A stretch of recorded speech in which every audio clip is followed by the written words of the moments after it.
Olá, Deus criou um dia de descanso, né? Hoje nós vamos passear aqui na mensagem de Êxodo 20, de 8 a 11. Falar sobre o descanso que Deus criou. De Êxodo 20, de 8 a 11, está falando sobre o quarto mandamento. O quarto mandamento, Deus dá a ordem para nós descansar nesse dia. Então esse dia não é só descansar. O descanso no Senhor significa que nós temos que adorá-lo. Adorar em espírito e em verdade. Só que também Deus deixa uma ordem para nós, uma outra ordem. Antes do descanso, nós temos que trabalhar 6 dias e no 7º descansar. E a gente está dando esse descanso, a gente vai estar dando descanso para o nosso amigo, para os nossos familiares e até para os animais também, né? Que vem um comentário, vem falando sobre os animais. Até o animal deve descansar.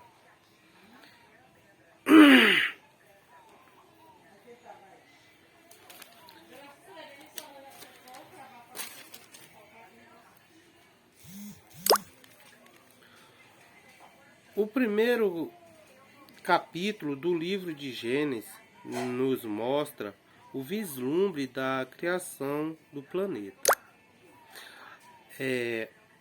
E Deus vai criando cada coisa de acordo com o seu dia e percebemos que cada obra Deus diz que é boa. Então cada obra que Deus faz ali, Ele diz é boa, é boa. Ele fez surgiu a luz foi boa. Ele fez surgir a terra ali daquele subida de emergida das águas e foi boa. Então tudo foi bom. E até vai indo mais à frente, a gente vamos perceber que teve algo que foi diferente, que não foi só bom, que foi muito bom. Eu já acho que isso seria maravilhoso, né? Para mim seria maravilhoso demais, que a pessoa fazer esse universo, isso já para mim já é muito maravilhoso. Mas Deus disse que era bom. E quando faz o homem e sua companheira, ele diz: eis que é muito bom. Então, tem uma parte que é diferenciado, que já não foi feito só com a ordem de Deus, da sua palavra, né? Todas as coisas ele fez só com a ordem, só com o som da sua voz. E aí o homem, ele tem um contato com Deus. A partir do momento em que Deus vai fazer o homem, eis que é muito bom. E Deus faz o homem. Deus pega aquele ser vivente e começa, que ainda não era vivente, Deus começa a fazer nos seus planos, começa a dar forma ao homem da argila, e o homem começa a ter o contato físico com Deus. Aí depois Deus dá o fôlego de vida ao homem, né? Adormece o homem, faz sua companheira, que é a mulher. Então ele teve o contato com o homem. Então nós somos privilegiados de ser imagem e semelhança de Deus. Não porque nós se parecemos com Deus. Porque Deus não tem carne, Deus não tem osso. Mas em sabedoria, em raciocínio, inteligência que é concedida para nós, isso vem de Deus. Isso é o dom de Deus que Ele deixa sobre cada um de nós. Então nós somos imagem e semelhança de Deus nessa parte de perfeição que Deus nos criou.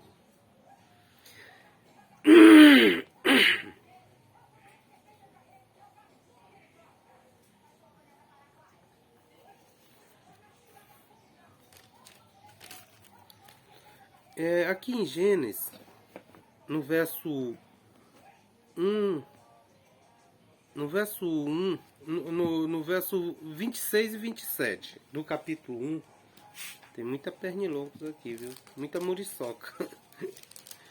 As bichas não deixam a gente ficar quieto, não. Aí, então no capítulo 1, no verso 26 e 27 diz assim: Também disse Deus, façamos o homem a nossa imagem conforme a nossa semelhança. Tenha ele domínio sobre os peixes do mar, sobre as aves do céu, sobre os animais domésticos e sobre toda a terra, sobre todos os répteis que rastejam pela terra. Criou Deus, pois, o homem à sua imagem, imagem de Deus os criou, o homem e mulher os criou. Então Deus deu a capacidade para o homem, né? Por isso que nós somos imagem e semelhança de Deus, que Deus deu a capacidade de raciocínio. Deus deixou que o homem tivesse o domínio sobre todos os animais da terra, sobre as aves do céu, sobre os peixes. E também, né, deixou que o homem desse o nome a todos os animais, né? Então essa é a nossa semelhança com o Senhor. A nossa imagem em estatura, em forma de homem, né? Mas só que Deus é espírito.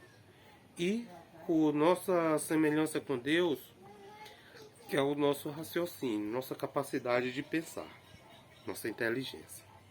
E aqui também nós percebemos no verso 26 que diz assim: Também disse Deus, façamos o homem à nossa imagem. Olha, aqui nós percebemos também que não era só Deus que existia lá. Tinha mais alguém, né, com Deus. A nossa imagem, conforme a nossa semelhança. Olha como tinha mais alguém. Então, né, tinha a Trindade.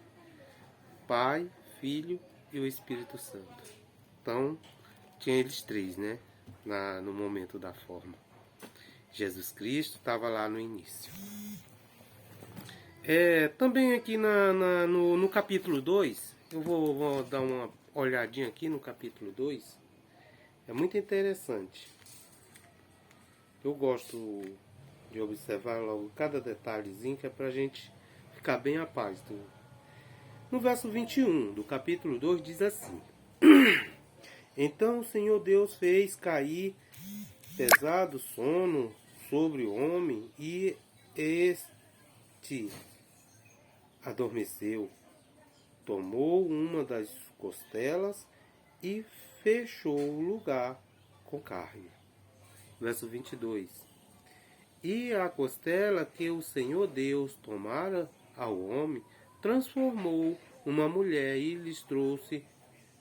E o verso 23. E disse o homem: Esta afinal é osso dos meus ossos e carne da minha carne, chama-se varoa. E as muriçocas aqui são potentes, viu? Porquanto do varão foi formada. Olha, o homem já tinha inteligência já, né? Para saber raciocinar. Por isso, o verso 24. Por isso, deixa o homem pai e mãe e une a sua mulher, tornando-se os dois uma só carne. Então, homem e mulher, né, se formam, e Deus, e a gente bem raciocinar, é um raciocínio bem legal, a gente raciocina que a nossa imagem e semelhança do Criador, que é Deus, Deus deixa nós para poder procriar. E nós temos, né, uma companheira que nós se formamos uma só carne. E nós, quando estamos unidos, nós se formamos em uma só carne e nós também podemos procriar. A parte em que Deus, ele é o Criador, ele deixa a capacidade do homem poder procriar. E o homem também se transforma em Criador através de Deus, né? Não é de nós. Esse dom vem de Deus. E o próprio Deus deixa a nossa imagem e semelhança a esse ponto, de nós podermos exercer. E nós temos a responsabilidade de hoje cuidar desse mundo. Nós somos hoje o mordomo do mundo. Hoje nós estamos na parte de mordomo do mundo, por quê? Porque está sobre nossa responsabilidade todos os animais, está sobre nossa responsabilidade o ambiente. E outras coisas a mais, né? Que se a gente observar, todo o mundo abaixo de Deus, nós estamos tomando de conta de tudo. Né? Tá sobre nossa responsabilidade. É claro que através de Deus nós podemos tomar conta disso tudo. Nós estamos sendo um mordomo. É legal também o verso 3 de Gênesis 2, do capítulo 2. O verso 3 diz assim: E abençoou Deus o dia sétimo e o santificou, porque nele descansou de toda a obra como o Criador fizera. Então Deus criou o sábado.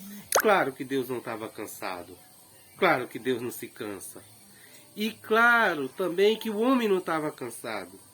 E Deus, para nos deixar um grande exemplo, que nós devemos descansar nesse dia de sábado, não descansar dos nossos trabalhos, da nossa fadiga, para que ele não seja tão afadigante, não ser tão estressante os dias para nós.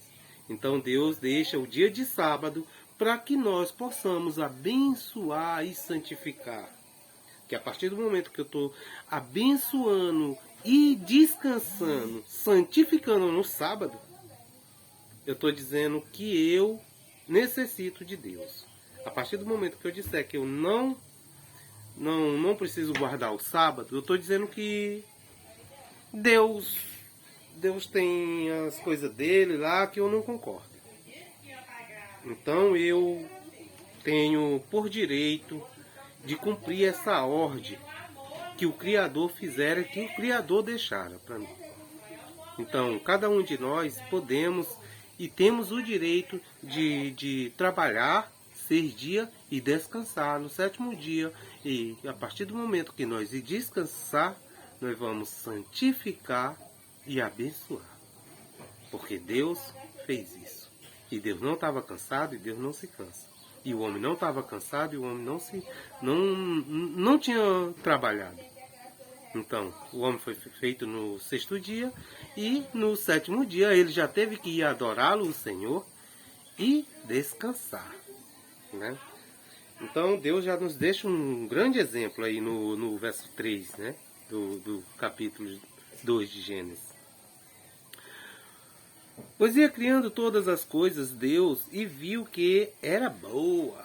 Então tudo era bom. Depois que criou os seres humanos, viu que era muito bom. E terminou a criação do sábado sendo para celebrar toda a criação. Então o sábado está aí para nós celebrarmos a criação de Deus. A partir do momento que eu estiver guardando o sábado, santificando, eu estou dizendo que eu obedeço a Deus. Eu quero obedecer. Né? Por nesse dia Deus descansou, abençoou e santificou. Por isso eu devo obedecer. Eu tenho que cumprir a ordem de Deus. E a gente tem que reparar que Deus ele deixa bem claro lá no mandamento, em Êxodo, no 4º mandamento, em Êxodo, ele deixa bem claro. Lembra-te, lá em Deuteronômio 5, no 4º mandamento, Deus diz assim: guarda-te Deus sabia que o sábado, a lei do quarto mandamento ia ser quebrada. Muitas pessoas usam os termos, que Deus, Jesus aboliu e não precisa mais. Negativo. Jesus não veio para abolir a lei. Mateus 5,17 fala isso. Jesus veio para cumprir. Então, né? Os israelitas tinham sido tratados como escravo em valor, sem valor. Os israelitas estavam ali sendo escravizados pelo rei do Egito. Aquela população egípcia vinha escravizando aquele povo israelita e Deus foi lá e libertou ele. A partir do momento que Deus libertou, Deus foi ensinar novamente que aquela lei do sábado era para guardar. Vamos ver que eles não guardavam mais, eles eram transgressores e Deus diz, não, eu vou levar e vou botar eles para entrar novamente e guardar o meu santo dia. O povo já havia caminhado 40 anos no deserto e já estava na hora de entrar na terra prometida. Depois de terem caminhado 40 anos ali naquele deserto escaldante, né? Estava na hora deles entrarem na terra prometida. A geração que havia tinha uma vaga lembrança do Egito. Digamos ali que naquele momento poucos deles lembravam daquele sofrimento que tinha lá no Egito, porque já estava com 40 anos. Os pais deles, eles fizeram tanta desordem ali, tudo ao contrário do que Deus queria, que eles poderiam, com pouco tempo, eles entrar na terra prometida. Mas Deus disse, não, eu vou ficar com esse povo aqui. Ajeitou, fez um santuário no meio deles para fazer a transformação daquele povo.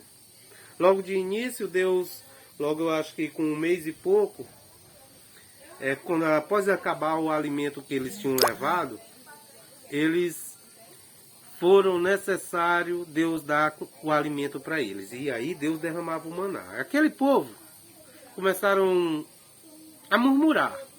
Dizer que, por causa que esse alimento é chato, eu não gosto desse alimento, eu estou querendo comer carne, peixe, eu estou querendo comer eu estou com saudade do alho, dos melões. E aí então fala isso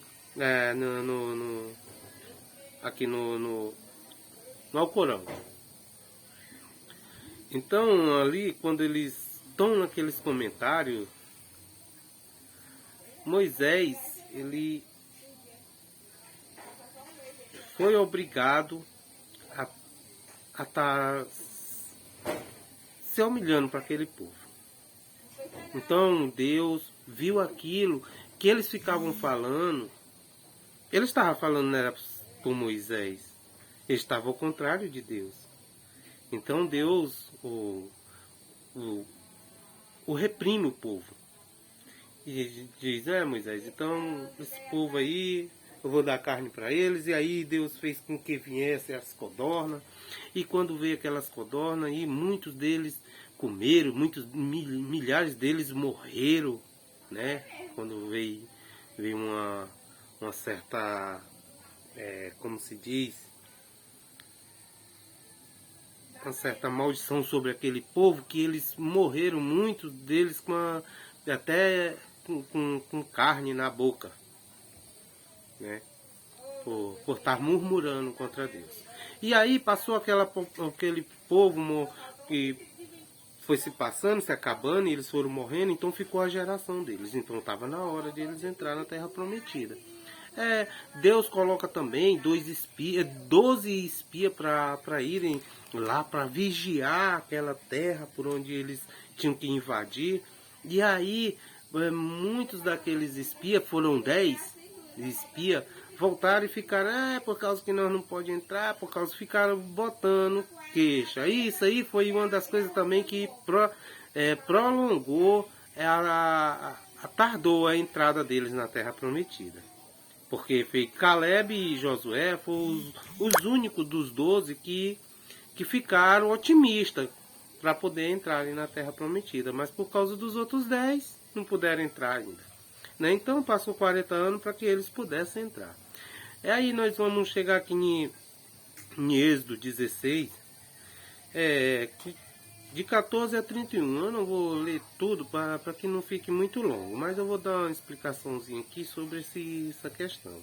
O que aconteceu é o alimento que Deus provia era um lembrete diário de que o Criador sustenta a criação a cada dia. Então nós somos sustentados por esse alimento que hoje é derramado através do nosso suor, da nossa força, que Deus nos dá, é por causa de Deus. Esse alimento que nós comemos. Naquele tempo, Deus colocava aquele alimento para que aquele povo pudesse se manter, que eles já estavam comendo tranquilo, que eles não ficavam mais murmurando contra Deus, né, contra as coisas que Deus queria. Então, no Êxodo 16, de 14 a 31, vem falando sobre o maná. Deus colocava sobre a mesa daquele povo e eles tinham que comer, né, e 6 dias eles iam colher aquele maná. Eles ficavam durante 6 dias colhendo o maná e na sexta-feira colhia duplo. Era como se fosse 2 gomes a cada pessoa. Aí eles pegavam aqueles 2 gomes para cada uma pessoa. Se na casa tivesse 4 pessoas ou 5, tinha que pegar menos do que na casa que tinha 10 pessoas. Se era na sexta-feira, aí eles tinham que pegar para cada uma pessoa. Se eles comiam 2 gomos, eles iam pegar 4 gomos, que era para sexta e sábado, né? Então ia ser duplo. É muito interessante isso. Deus disse que no sábado não ia haver, então eles podiam.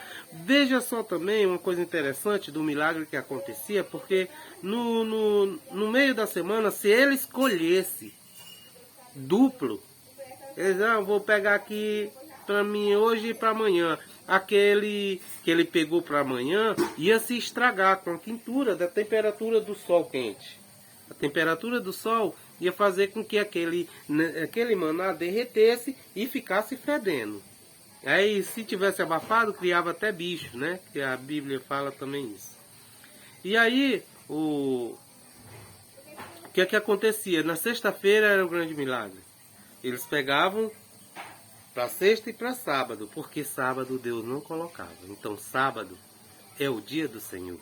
Sábado é o dia que nós devemos adorar o Senhor. Porque Ele é bom, Ele é santo, Ele é abençoado. Então nós devemos abençoar porque Deus abençoou. E Ele santificou. E Ele descansou. E deixou exemplo para nós também descansar. Nem o maná Ele não colocava para aquele povo.